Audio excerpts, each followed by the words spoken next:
friends, welcome back to our YouTube channel Motivational Tales। कितनी देर से call bell बज रही थी। आरोही अंदर बाथरूम में थी। दौड़कर उसने दरवाजा खोला।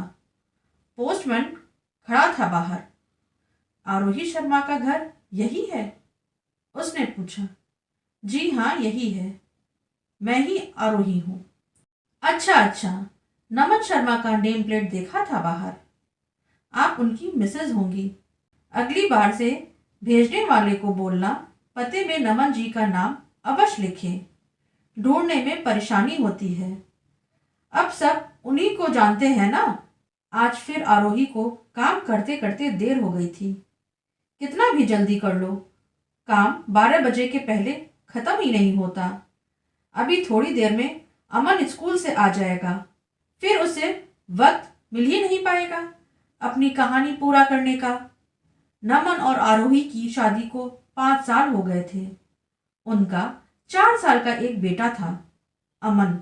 पति नमन एक मल्टीनेशनल कंपनी में अच्छे पद पर थे।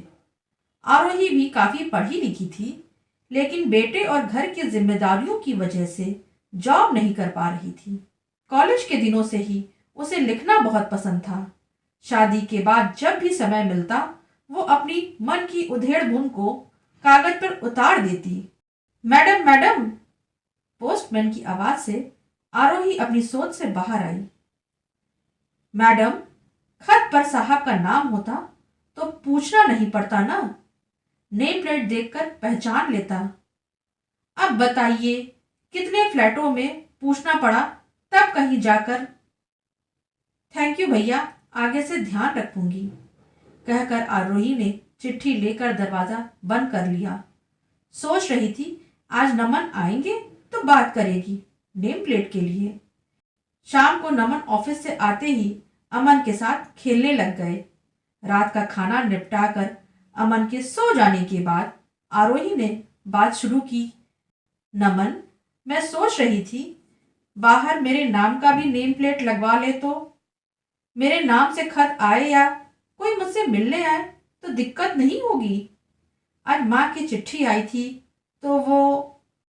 थोड़ी देर नमन उसे देखते रहे, फिर हंसने लगे। आरोही को समझ नहीं आ रहा था कि इसमें हंसने की क्या बात है। आरोही को अपनी तरफ सवालिया नजरों से देखते देख नमन ने अपनी हंसी रोक दी और बोले, सॉरी आरोही, पर तुम भी खाली बैठे बैठे क्या सोचती रहती हो? तुमसे मिलने आता ही कौन है? तुम्हारी जितनी भी सहेलियां हैं वो सब मुझे जानती हैं। बाकी जो लोग तुम्हें जानते हैं वो तुम्हें मिसेस नमन शर्मा के नाम से ही जानते हैं। और वैसे भी तुमसे ज्यादा मिलने वाले अमन के आते हैं। मैं सोचता हूँ मुझे अमन के नाम का नेम प्लेट लगवा लेना चाहिए। चलो अब सो जाओ जानू, और मुझे भी सोने दो, बहुत रात हो चुकी है। बात चुभने वाली जरूर थी, पर सच थी, और ये आरोही भी जानती थी। देखते देखते 2 साल बीत गए। इन 2 सालों में काफी कुछ बदल गया था। नहीं बदली थी तो आरोही की दिनचर्या। हाँ, खाली प्रमोशन ये हुआ था कि अब उसके घर का काम करने के लिए एक काम वाली लगा ली थी। जो समय बचता उसमें वह एक कहानी लिखने लगी थी। आज उसकी कहानी पूरी हो चुकी थी। समझ नहीं पा रही थी कि क्या करे। नमन को बताने का मन नहीं था। दरअसल नमन क्या, उसे खुद अपने ऊपर भरोसा नहीं था। उसने सोचा छोड़ो, ऐसे ही रहने देते हैं। दोपहर में एक पत्रिका के पन्ने पलटते हुए उसने देखा, कहानी प्रतियोगिता। प्रथम स्थान पाने वाले को 50,000 नगद इनाम मिलने वाला था और नाम मिलता 100 अलग। जीतने वाले का साक्षात्कार भी उसी पत्रिका में छपने वाला था। यही नहीं, जीतने वाले को एक उपन्यास भी लिखने का मौका दिया जाता। आरोही जानती थी कि उसकी कहानी कुछ खास नहीं थी, फिर भी उसने उस कहानी को 2 साल दिए थे। अचानक फोन की घंटी बजी। पापा थे फोन पर। उसने इस कहानी के बारे में सिर्फ उन्हीं को बताया था।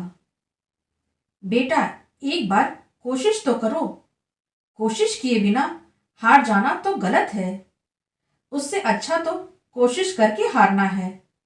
इससे कम से कम ये तसल्ली तो रहती है कि मैंने कोशिश की, और क्या पता अगली कोशिश कामयाब ही हो जाए। आखिर उसने कहानी पोस्ट कर दी। उस बात को 5 महीने बीत गए थे। आरोही भूल भी चुकी थी कि उसने कोई कहानी भी भेजी थी, या फिर भूलने की कोशिश में लगी थी। रविवार का दिन था। नमन और अमन घर पर ही थे। फोन की घंटी बजी तो नमन ने फोन उठाया। कोई जरूरी बात थी, तभी काफी देर तक फोन पर बात करते रहे। अगले दिन सुबह जब आरोही उठी तो घर एकदम शांत था। नमन और अमन दोनों ही बिस्तर पर नहीं थे।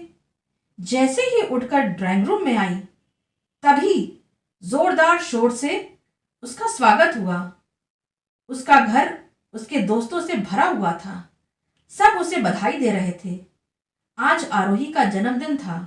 नमन सबको बड़े गर्व से बता रहे थे कि आरोही की कहानी को प्रथम पुरस्कार मिला है। संपादक कह रहे थे कि कई प्रकाशन कंपनियां चाहती हैं कि वो उनके लिए उपन्यास लिखे, लेकिन आरोही का पहला उपन्यास तो वो ही। आरोही सबको धन्यवाद दे रही थी। पापा, मम्मी, सास, ससुर, भाई, भाभी सबके फोन आ रहे थे। सबके जाने के बाद आरोही नमन की बाहों में समा गई। मुझे कल ही पता चल गया था। मुझे माफ करना, मैंने तुम्हें नहीं बताया। मैं तुम्हें आज के दिन बताना चाहता था, तुम्हारे गिफ्ट के साथ। नमन बोले। गिफ्ट? लेकिन नमन, आप मुझे बाहर क्यों ले जा रहे हैं? आरोही ने पूछा। मामा आओ ना प्लीज, अमन अपनी मीठी आवाज में बोला। नमन ने आरोही की आंखें बंद की और बाहर दरवाजे के पास आकर खोल दी। आरोही ने देखा नमन शर्मा के नेम प्लेट के बिल्कुल पास एक सुंदर सा गोल्डन फ्रेम वाला नेम प्लेट लगा हुआ था। उस नेम प्लेट पर लिखा था, आरोही शर्मा, लेखिका। इसे देख आरोही की आंखें नम हो गई और जन्मदिन का यह अनोखा तोहफा उसके लिए अमूल्य एवं यादगार बन गया। दोस्तों, ये खूबसूरत सी कहानी आपको पसंद जरूर आई होगी। इसे लाइक करिए, शेयर करिए और चैनल को सब्सक्राइब करना बिल्कुल मत भूलिएगा।